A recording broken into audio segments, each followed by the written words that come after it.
Good morning, HWC kids. In our house, we love Duplos and Legos. What about you? A favorite pastime for Samuel especially is building a tower and knocking it down over and over and over again and laughing every time. Now, for many years of experience, I have built 2 towers here, and I want you to help me figure out which one you think is going to be the strongest and the hardest to knock down. Here's choice number 1, all right, and choice number 2. Now, both are about the same height, but there's one key difference. Did you notice?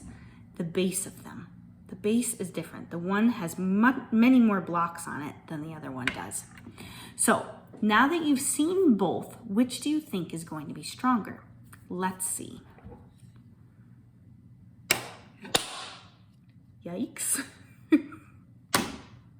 Didn't go anywhere.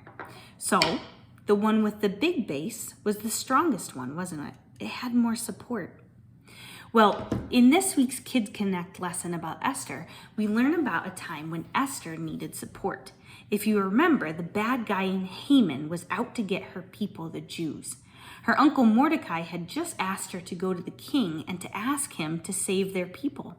Now, in that time, if someone came before the king without being asked to come, they would be put to death.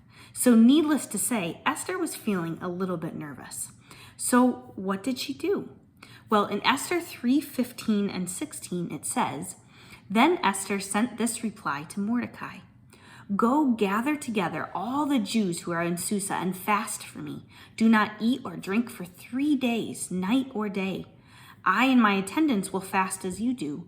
When this is done, I will go to the king, even though it's against the law. And if I perish, I perish." Now, I'm not going to tell you exactly how the story ends so I don't ruin next week's lesson, but let's just say that it all works out in the end. Esther knew that she couldn't do this great big task alone, so she fasted and prayed and asked Mordecai to have all of the Jews in the area do the same. With all of their prayers combined, Esther was able to have the courage to do something really hard. In Matthew 18:20, it says, "Where there are 2 or 3 gathered in my name, there am I with them." When people pray together and support each other, big things happen. Just like the blocks, the more support we have at the bottom, the stronger we are. That's why I've loved the prayer vigil that's been going on the last couple weeks. Every time I pass the room downstairs, I see the paper chain showing how many people have been praying these last couple weeks.